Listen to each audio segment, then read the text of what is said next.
Okay, so welcome to the PIPPERS Professional Development Committee's News Media Literacy webinar and discussion. The PIPPERS Professional Development Committee is charged to support the continued development of librarians in policy, politics, international relations, and political science and related fields. And since the pandemic, we've been doing this by hosting webinars and discussions. So this session came about because the committee kind of wanted to host an election-themed webinar. We did one on elections data a couple of years ago in conjunction with Godort, and we didn't think that it was actually too out of date. So then we started thinking about doing something with primary election data, but that kind of turned out to be kind of boring until it wasn't.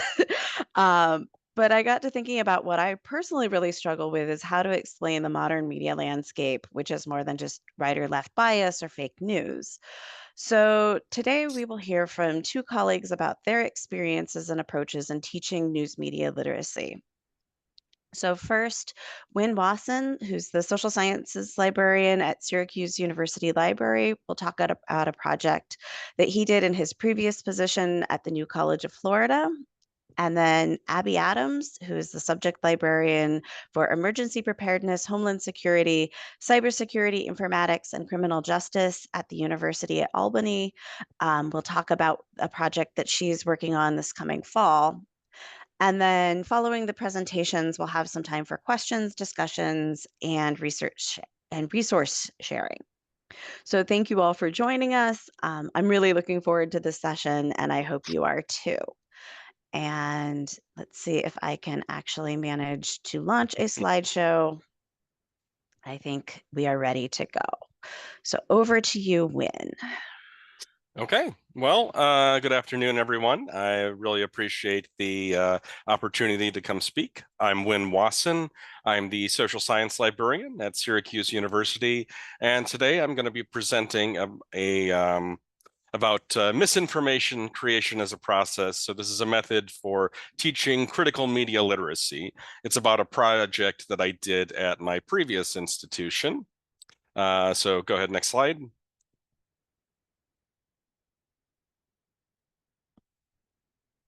So obviously, we all know why we're here. Over the past several years, we've seen the dangers to democracy of the proliferation of misinformation and disinformation.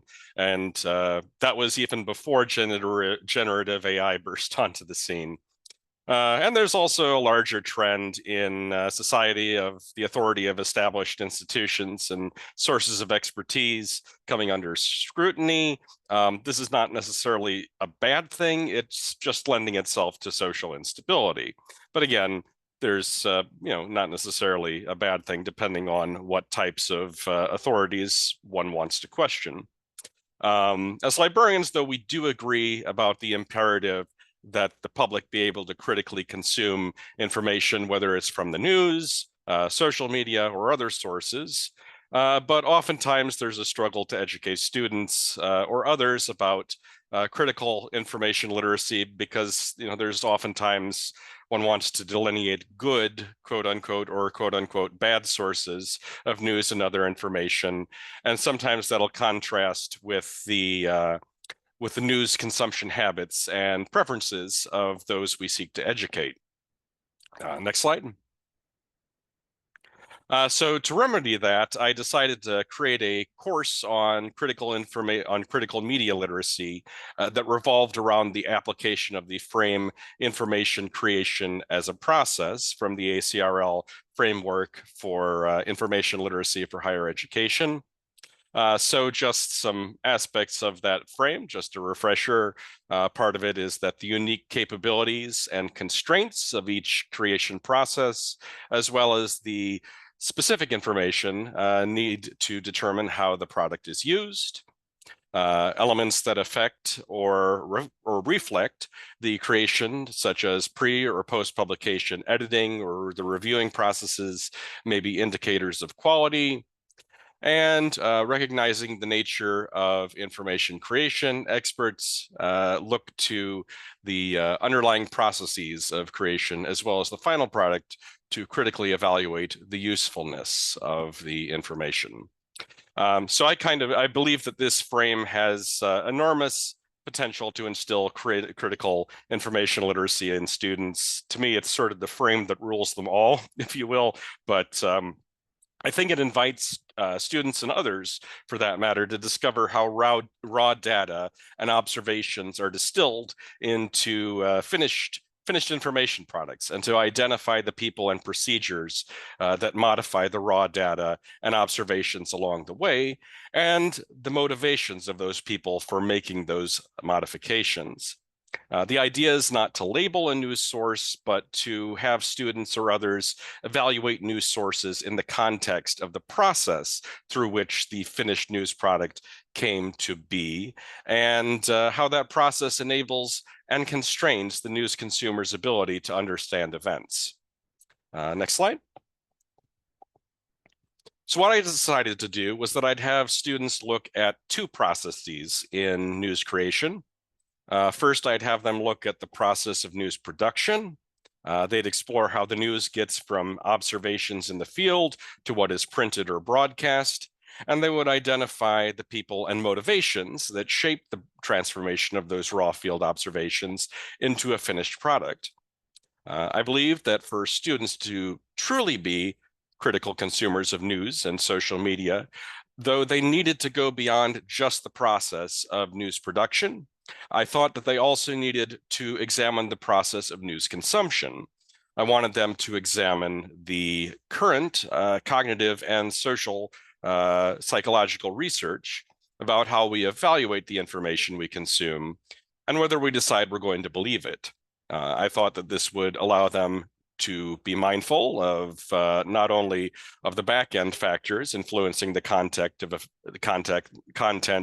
of a finished news product, but also their own thought processes in reading, watching, or listening to the news. Next slide. So I put this idea into action when I was the social science librarian at New College of Florida. New College has been in the news quite a bit over the past 2 years. I conducted this project in January of 2019 and started at Syracuse University in February of 2020. This was before the recent changes to the purpose and structure were instituted at New College. But at that time, New College had a January term in which students would do independent study projects, though these could be conducted in a group setting as part of a structured credit-bearing course led by an instructor. And it was during the independent study project period in January 2019 that I taught my course on critical media literacy that was focused around information creation as a process. Next slide. So I decided to divide the course into 2 modules based on the idea, production, consumption. Again, that first module covered the process of news production, and the second one covered the cognitive and social psychological processes of news consumption. And basically, I had the course explore these topics through readings, guest speakers, as well as a field trip. I assessed the students through short essays at the end of each module, and asked the students what important concepts they'd learned and how those concepts changed their understanding of misinformation and disinformation in the news and on social media. Students also wrote a summative reflection paper at the end of the course. The major assignment, however, that I had was for students to create a media product or design an independent study course syllabus that examined an issue of their choice that was related to misinformation and disinformation in the news and on social media. So as part of this assignment, I required that they meet with the Educational and Technology Services Department so that they could familiarize themselves with the technologies that New College had available to them.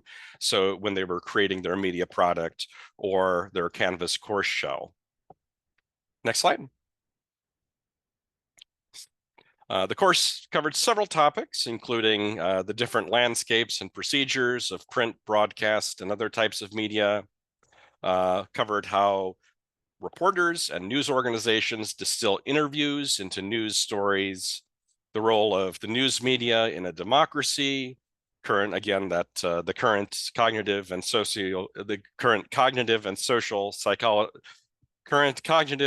social psychological research on human biases, search engine algorithmic biases, automated and curated fact checking, and information wellness.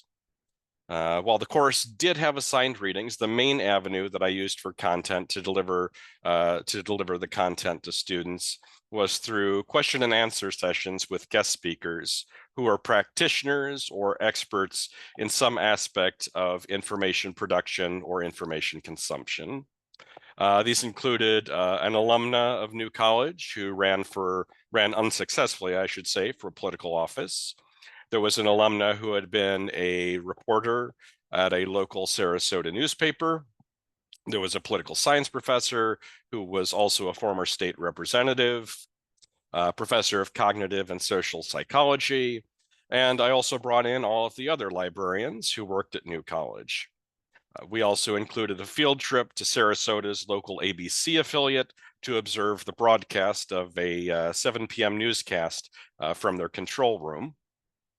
And I thought that this model of mixing the discussion and assigned readings with guest speakers, which I borrowed from a course that I took at the University of Illinois iSchool with Terry Weech, who is a professor of mine.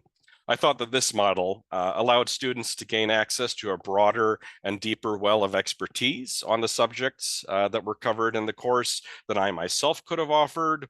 Also, it certainly allowed for a distribution of basically workload as well. So bringing others in certainly made it more manageable for me. It also widened the perspectives that students were getting.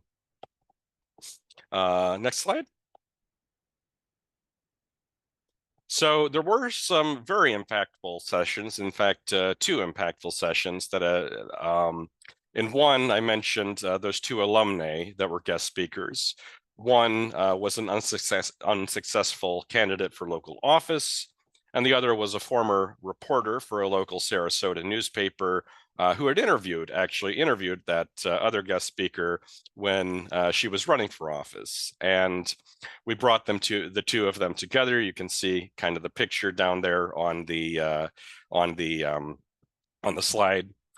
So they provided insights into the process from the perspectives of a politician and a print journalist. And they sort of offered a post-mortem account of the interview that the former reporter conducted with the former candidate. The interesting thing that happened, though, was that that January, the New College's communications and marketing department was doing stories about the various group independent study projects that were going on. And a communications and marketing staff member, observed the session that we had with the two alumni, and she wrote a piece about the session for the department's New College's communications and marketing publication, New College News. So I decided that I'd have the students read the article that she wrote and then discuss how the content of the article varied from what they had observed during the class session. And they were quite surprised at the narrowness of the article, which tended to focus on the post-New College careers of the two alumni. And that provided an excellent opportunity for students to learn firsthand about the purpose of a publication and the effect that that purpose has on editorial decisions of what content to include or exclude. It was a really interesting session to see them basically determined that this was a promotional publication. And also we talked about FERPA as another reason why they were not necessarily mentioned. But they also looked at their own post-mortem of that article with the discussion of the post-mortem of the interview that the two had and compared the two. So the other class session that the students found insightful was the one that I mentioned of the trip to the local Sarasota ABC affiliate to watch the broadcast from the control room. The newscast producer conducted a tour of the newsroom, studio, and control room for us, and then we watched again the broadcast from the control room. And the students were really struck by the effect that time limits had on the scope of the broadcast content and the pace of its delivery. Next slide.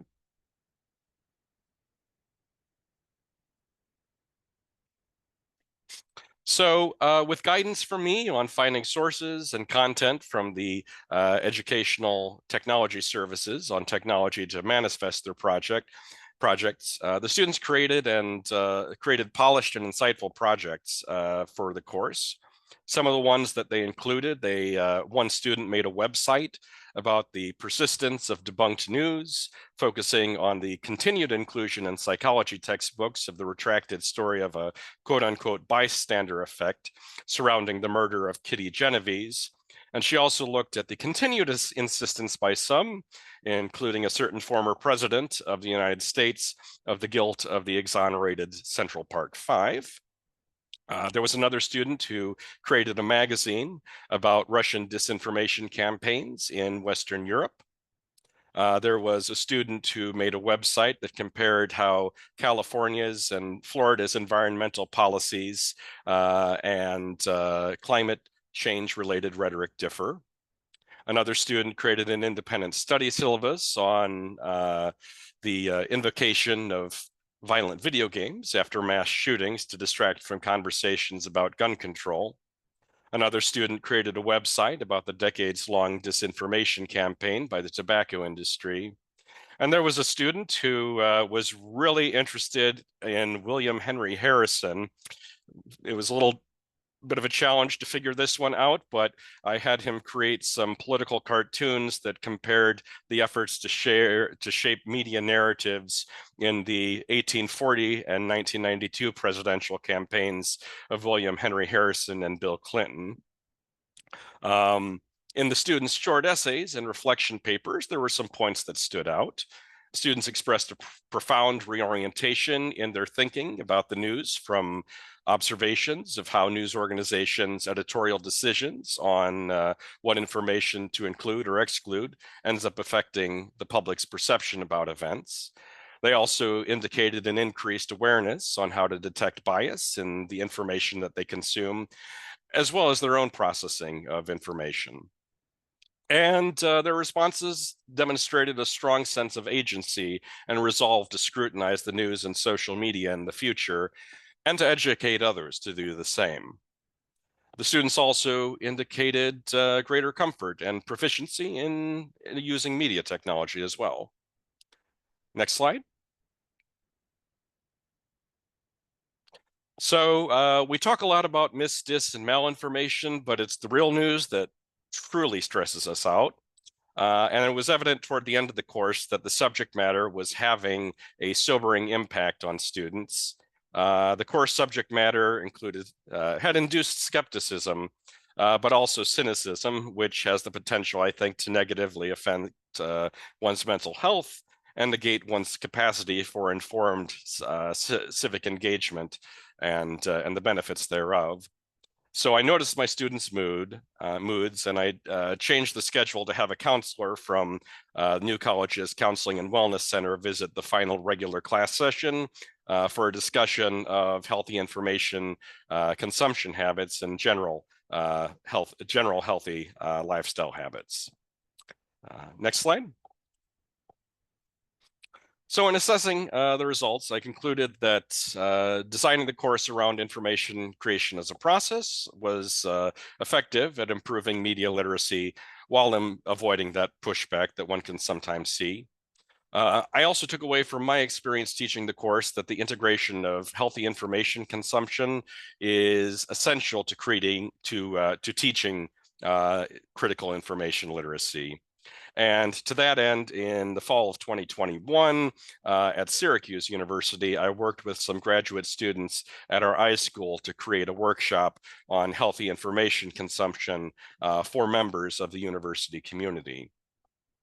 In terms of format of the course, utilizing guest speakers and the field trip for content delivery, I thought definitely enhanced the course content by adding improved expertise and by strengthening student comprehension of course concepts through the empathetic storytelling of the guest speakers and the experiential learning of the field trip.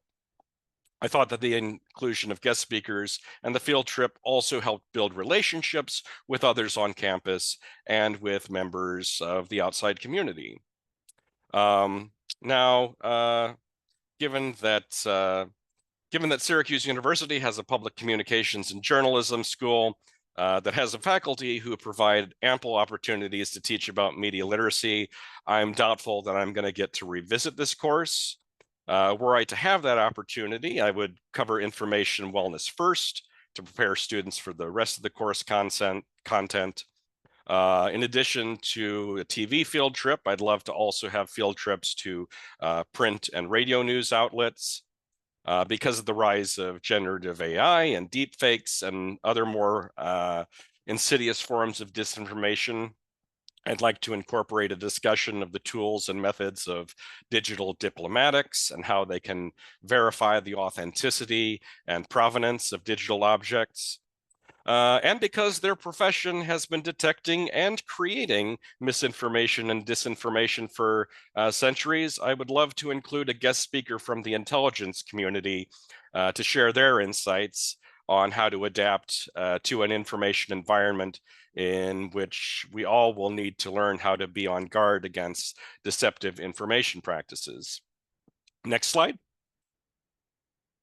So if this is an idea that is of interest to you, if this, the general concept or some of the things that were done here, just some advice. I created this for a January term course, but I think the basic principles of the approach can be applied to create programming at other institutions and other types of libraries for that matter.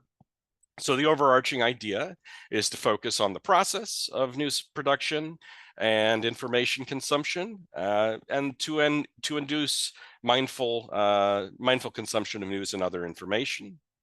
And the idea guiding the delivery is to utilize experiential learning and/or guest speakers from your community who can give firsthand accounts of the process.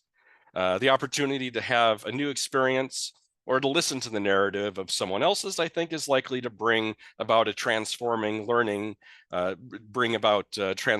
learning and critical thinking, much more than just reading and discussion alone. And while our Zoom world allows us to bring in speakers who we might not otherwise hear from, I think that this delivery approach is highly conducive to community engagement and bringing in the people in your neighborhood, so to speak, to talk to your students and other members of your campus and community as well. And the next two slides are basically references if those are of interest. Same with the next slide. And with that, thank you so much. Okay, thank you, Winn. Before we hand it over to Abby, there was one question in the chat asking if you stuck to discussing mainstream media or if you also talked about more fringe sources.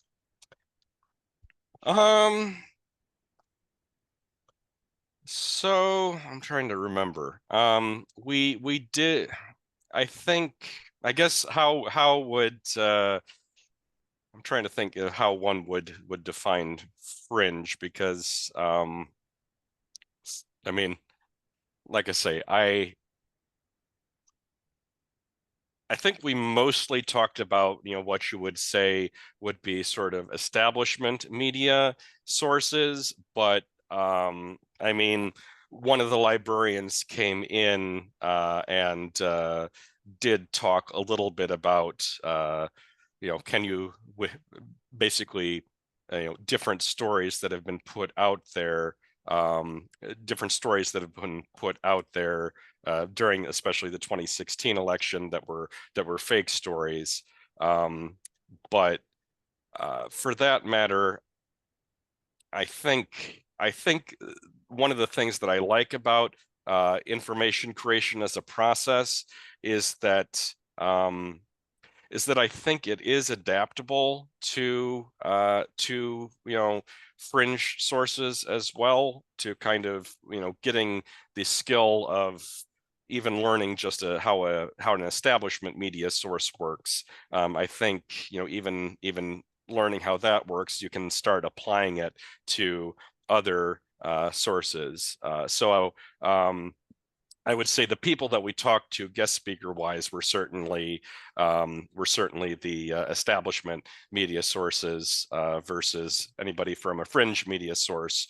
But I do think that the concepts that students came away with and the skills that students came away with could also be applied to looking at fringe media sources. But those would definitely be something to incorporate, like I said, for somebody who wants to take off with this, or like I say, if I were ever to get a chance to do this again.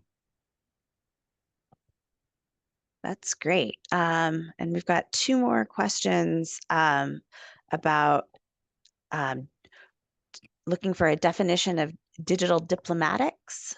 Okay. And there was also a question about whether you were responsible for the entire course and if you were the instructor of record.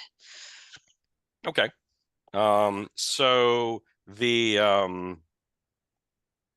digital diplomatics refers to basically um, think of the idea of, it's not the same as digital diplomacy, which it often could easily sound like.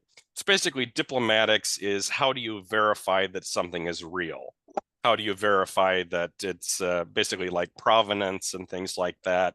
How do you verify that this is what it says it is? And you can think of the idea of a diploma that you would get if you would graduate. The idea was that diploma was a certificate that verified that you had gotten the degree that you actually did, and it had the raised seal and all of the other things. So there's various markers in the metadata of digital objects that you can use to kind of determine whether things have been modified. You can compare the version that you have on hand to another version to see if it's been modified, looking at different metadata that live in the background. So that's kind of the idea that, there's talk about right now of having watermarks in AI to basically denote that this has been created using generative AI.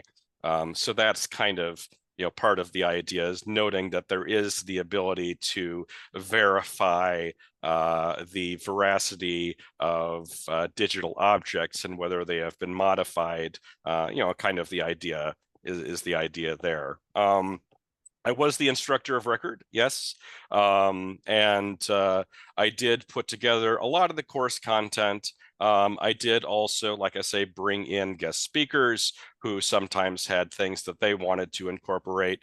But basically, I facilitated getting all the folks together, putting the times when they would work, when they would come in and speak, putting it together, the logistics of the course. I put together the logistics of the course. I added some of the content, others brought in some of their own content, and then I met with the students regularly to basically help them put together their projects, help them find sources. So like I said, that was sort of the role that I played, was facilitating it, managing logistics, helping the students out one-on-one, and also being instructor of record, yes.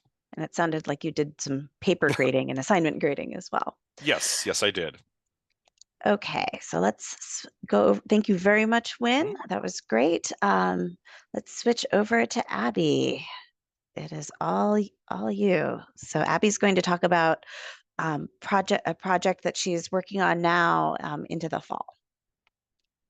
Hello, everybody. Thanks for listening.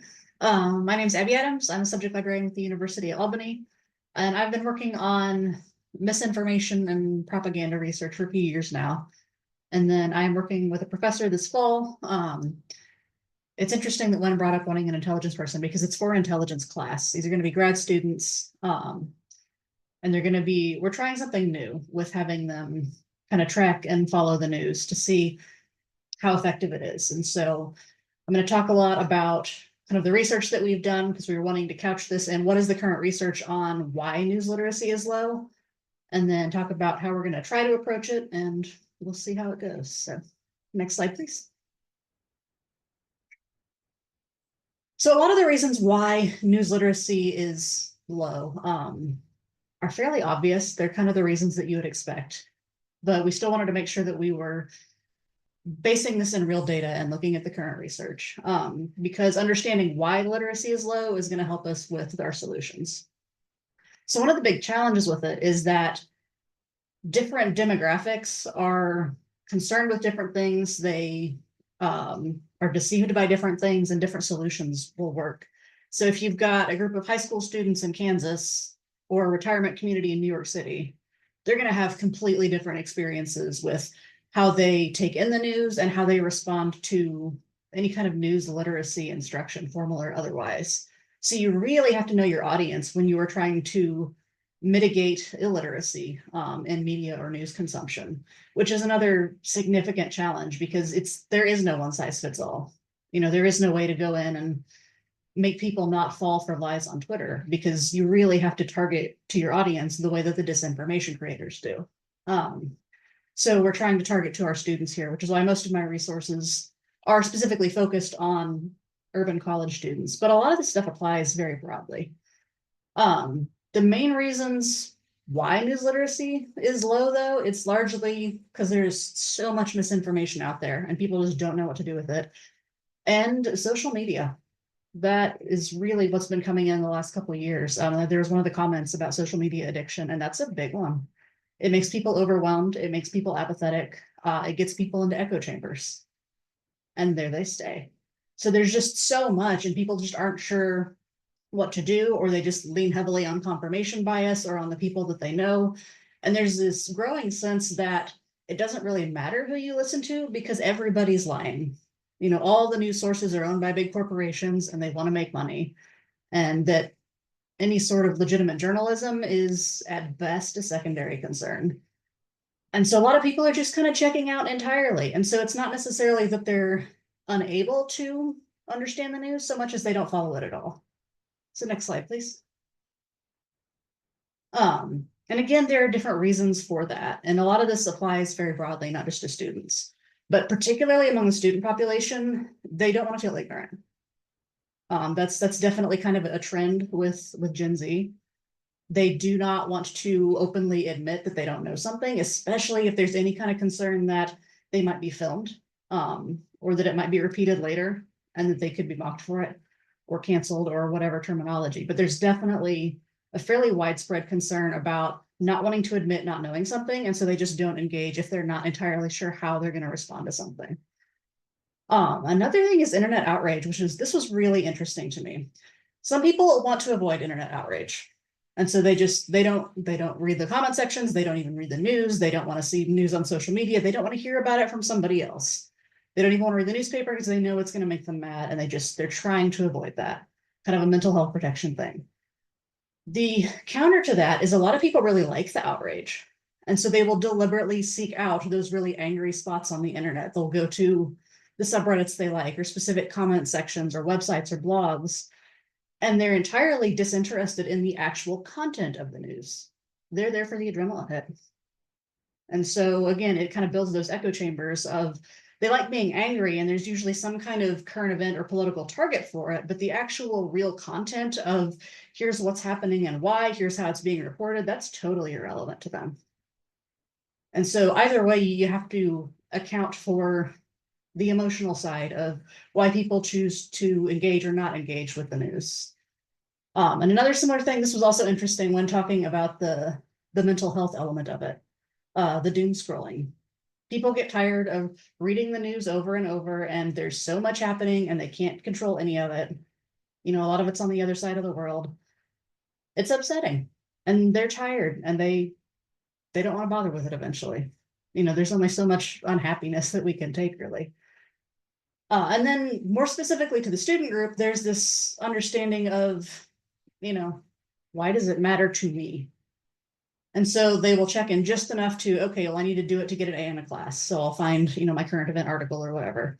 Or I need to figure out what my professor wants me to say, but there's no real engagement with kind of that information creation process. Why is this out there? Who's putting it out there? What's the intent behind it? They're going to get their A and then they're going to move on. And so a lot of people's understanding of the news, again, it just comes back to the confirmation bias of they're going to believe what they already believe, and they're not really going to engage with any other elements of it unless they have good reason to, as they understand it. So next slide, please. The other reason, there's just so much, to lean into my millennial heritage here, adulting is hard. And a lot of times it's not because of apathy or laziness or disinterest. It's because people have limited energy and limited capacity and they're spending it somewhere else. So I've got this list here of literacies. I'd like to think I'm pretty good at news literacy, but my financial literacy is kind of mediocre at best. It's not where I put my energy. So for a lot of people, they're just not putting their effort or their energy into news literacy or media literacy because they're focused on something else. And it's not a priority to them because they don't feel that it affects them directly. And unless that changes, they're not going to change how they're allocating their energy. And for students especially, again, they want the A in the class. They're trying to pass their classes. Most of them work. Some of them have kids. It's just a lot. It's a lot to overcome. And I don't know that there's necessarily a good answer for that, but it is something that you have to consider. You can't just keep telling people, well, you should know this, here's one more thing to do, because they're just not going to. Next slide, please. So a couple options for what we can do, and kind of what this professor and I are trying to build on. One of the big things is when we're talking about information literacy, especially, as librarians, professors and stuff, you tend to want to give examples. And that very quickly derails into the specific example. And so if I say, okay, we're going to talk about election security, we're not talking about information literacy anymore. We're talking about election security now. And so you want to do the best you can to talk about what are the red flags? What are the kind of universal indicators of misinformation, or a questionable news source or a particular agenda versus talking about specific topics? And obviously you need to give examples, but to focus really hard on it's the indicator and not the topic. That's a good way to get people to be able to learn in a way that they can apply to other things and not derail, especially on those political topics. So using examples that don't trigger that reaction is really helpful. Try to find something that's going to be fairly well known, but not particularly controversial. And there's always going to be something controversial. You're always going to get somebody with an opinion. But when you talk about like Taylor Swift or Star Wars or something, people tend to engage without having that immediate confirmation bias reaction of, I feel a way about this. And so you can talk a little bit more about, okay, here are the indicators, here are the red flags, or here are the things to watch for that are positive, and keep the focus on the indicators instead of derailing on the politics. You also want to make sure that your examples resonate to a degree, because again, you're trying to show the students this does have an impact on your real life, and here's how. So one of the ones that I use a lot with my criminal justice courses is bail reform. That's been a big topic in New York State lately. It's something that's fairly well known. It's something that people do have opinions on, but it's not a topic where there tends to be an immediate knee-jerk reaction in regard to kind of national level politics. And so it's one that we can talk about. This can affect your day-to-day life. This affects your community directly. This affects people that you know. But it's one that we can talk about without completely derailing on anything with federal politics is going to derail, frankly, at this point, because it's so very polarized. So sticking to more local examples tends to be helpful. Next slide, please. So for this upcoming fall, Dr. Young and I, so this is a graduate level class, like I said, it's on intelligence, gathering, understanding intelligence. So these are all students who are in the Homeland Security and Emergency Management major. But one of their big assignments is going to be to select a topic themselves. So it's not one that we're giving to them. They're making the selection. So we're kind of trying to avoid the have them get mad about the topic element of it by having them pick. But they're going to track that for the 16-week semester through not all the news sources necessarily, but a lot of different ones. And so we're including, most of your major news sources and a lot of, not what I would call fringe pieces from the question earlier, but more of the alternative sources, local sources, national sources, international sources. And so for those 16 weeks, they're going to follow all of that. And we are hoping that in watching how those stories develop and in comparing all of the different news sources and how they all approach that same story, they'll get a better sense of kind of what is the agenda. Because it's pretty common, to take a couple of different news pieces and compare them in a head-to-head of, here's what Fox said, here's what CNN said. And it's usually pretty clear, but if you track that over a longer period of time, you get kind of a better sense of what are their underlying goals, what are their priorities in telling this story, how are they framing it in a longer term stretch. So we're gonna have the students look at who owns and funds these particular news sources, and what agenda might they have, who is their target audience, how is that going to affect what they present, what's the intent in telling these stories or presenting these stories. I suspect half the class is probably going to do election security, so I'll focus on that one quite a lot. But then at the end, part of their final project is going to be to look at, okay, what did you learn from all of this, and how is it going to affect how you handle the news going forward? So we'll see how it goes, and then we'll take our lessons learned and go from there. Next slide, please. So a couple other suggestions just based on the research that we've done and some of the stuff I've done in the past. Make sure that when we are teaching news literacy or information literacy, we include news literacy. There sometimes tends to be kind of a focus on, excuse me, like the academic side of things, the peer-reviewed article, the monograph book, that kind of stuff. The news literacy should be a basic part of information literacy, though. It should be included as an example. It should be included, with the undergrad classes when we're just talking about how do you understand the world around you. Fake news tends to be broken out a little bit from information literacy, so reintegrate them.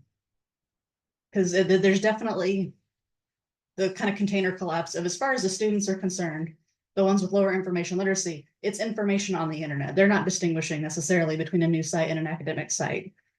And so we need to go ahead and put that in and make sure that is something that they do understand and it is something that they can consider. Make an effort to overcome the apathy for whatever reason that it's there, because they're tired, because they don't think it applies. Try to show them that, yes, this really does matter. It really does affect your personal life. And there are good reasons to understand this beyond just getting an A in the class. And then, of course, as you go, you got to evaluate what works and what doesn't. There are a lot of things that don't work. I try something new every semester, and sometimes it goes great and sometimes it does not.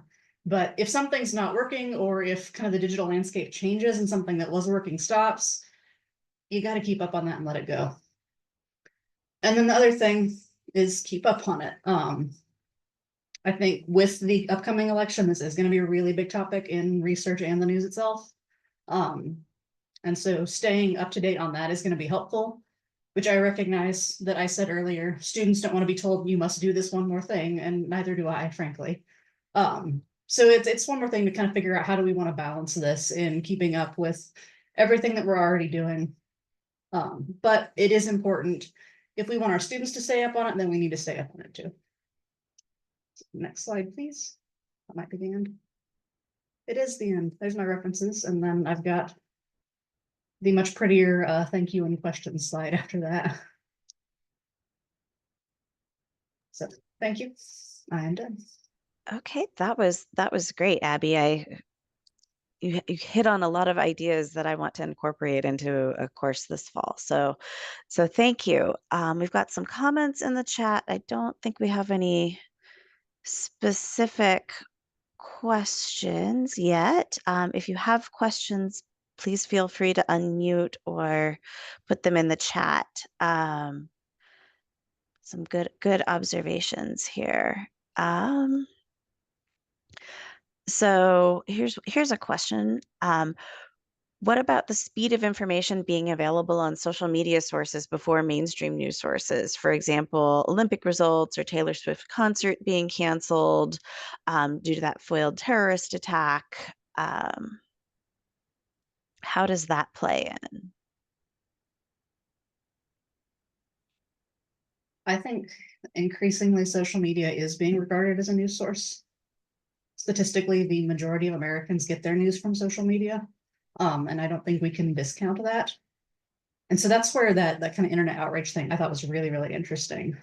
Because that's why people tend to either go on or avoid social media is because of the emotional angle of it. But if that's where a lot of information is being generated, and that's where a lot of people are getting their news,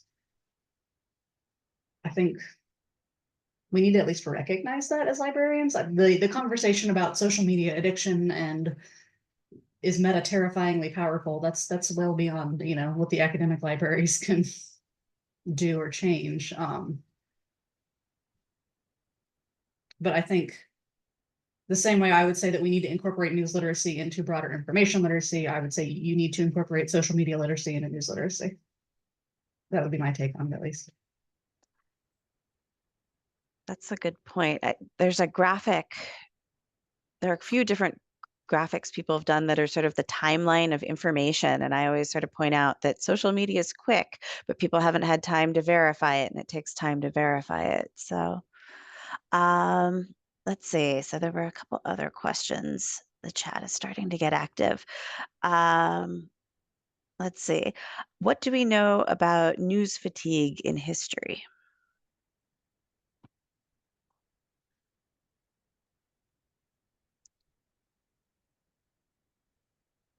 Have either of you come across that sort of over time pre-social media? Has it always been a thing, or is it more of a Fake news thing? has always been a thing. Had different names in the past, but my undergraduate degree was in history. So I think my interest in, propaganda and stuff started well before I got into libraries. So I think that's always been kind of a consideration, but I'm not sure about the fatigue element. I feel like people talked a lot about news fatigue with the rise of cable news and then social media, so the news cycle just keeps getting faster and faster.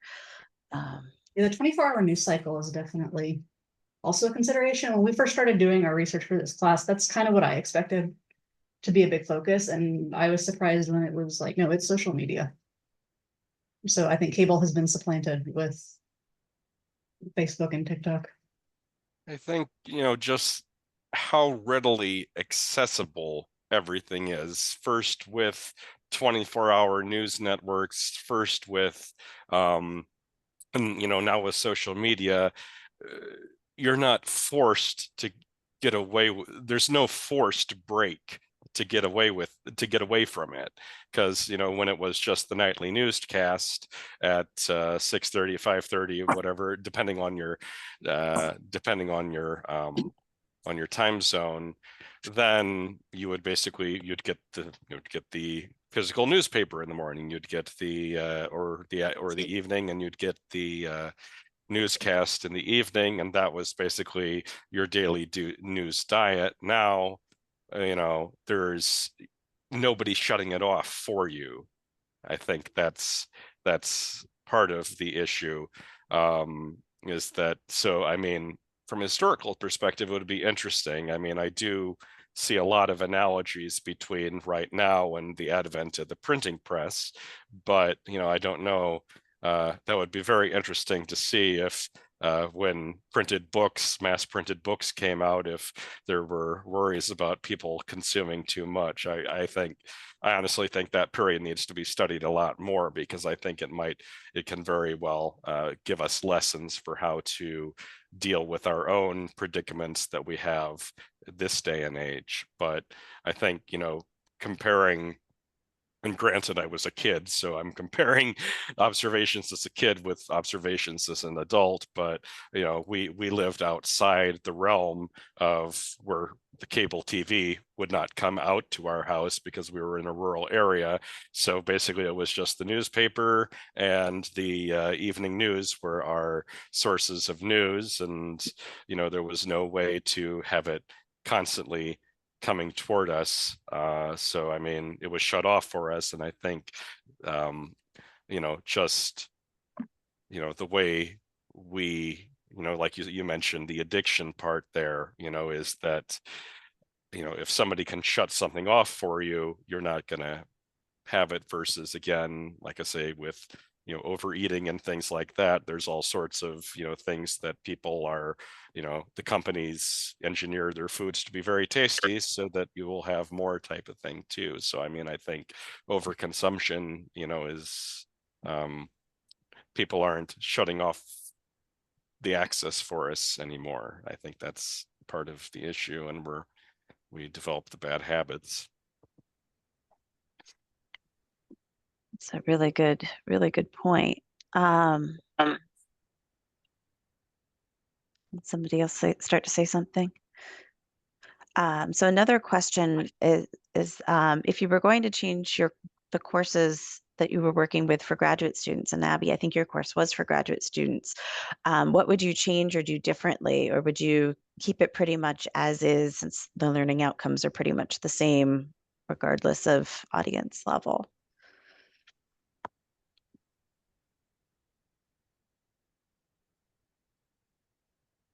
Yeah, mine is for grad students. Oh, so okay. I Well, think with if I were undergrads, to change yeah. for grad, all right. I think that a lot. So, I mean, certainly there would be, some more intensive reading that would take place. I think a lot of it would, a lot of it would stay the same. Like I said, and I heard somebody else in the chat say, "Yay, Terry Weech," because he was for the high school. He was an instructor, and basically every week he would have readings for us to read, and the first half of the class would be basically the guest speaker on the theme of the week, and then we would have the readings that we read for the theme of the week. And I think, like I say, that's a nice way of handling a course, is to have a little of both. And so I would certainly have more challenging readings that I would bring in. But otherwise, I think the main format and the main overarching idea of information creation as a process I would keep. Abby, would you change your course for undergraduates if you were working with undergraduates? I think I would make it less open-ended with undergrads, like give them a list of topics to choose from. And probably be a lot more hands-on in helping them set up like the news alerts and that kind of stuff. But I think it'd probably be beneficial for undergrads too. Yeah, yeah. And then there's also a question for Abby. How did your involvement with this course come about? Did you approach the professor? Did the professor approach you? He asked me, but I'm a subject liaison, so I've worked with him quite a bit for several years now. Let's see. So there's a book shared in the chat that's about the history of information overload. So we should all look at that. So a link here. And let's see. I haven't been able to keep up with the chat. There's so many great questions and great comments. I think that was all the questions in the chat so far. A question from me, I'm actually really curious which news sources you were steering students to, or which sources students were using. So were they just going out on the web and looking at news websites, or were you getting them into like library licensed news databases, or were you using sort of more guardrailed sites like All Sides, or all of the above? And were you talking about differences in those sources? So with the students I had, basically it was one of these things that was my, a discovery there that, oh, they're tending to get their news from social media these days.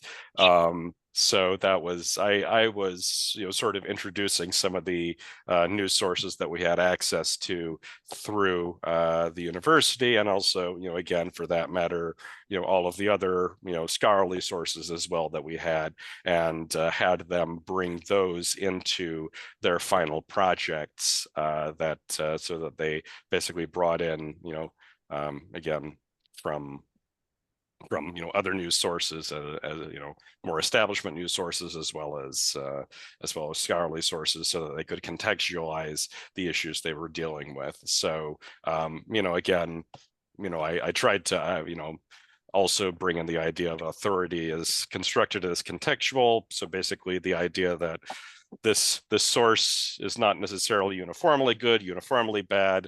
What is it good for? What is it bad for? What questions can it answer for you accurately? What questions can it not answer for you accurately? Was kind of the idea that I was going for. Okay, what about you, Abby? I mean, right now I've got a guide set up that talks about here are all the library's news database accesses so that they can get stuff that would be behind the paywall. So if they want like New York Times and what have you. And then how to set up alerts like on Google and on X. So we're right now planning to largely leave it up to them to set up for themselves, but that may change. Depends on how things go. I'm intrigued and, sort of thinking about how much money we spent on these sources and how after ALA, I've had a lot of contact from vendors trying to sell me new sources. And the students are just like social media, it's sort of trying to wrap my brain around that. Another question is, do you think these courses would be beneficial in iSchools, like a teach the teacher type situation?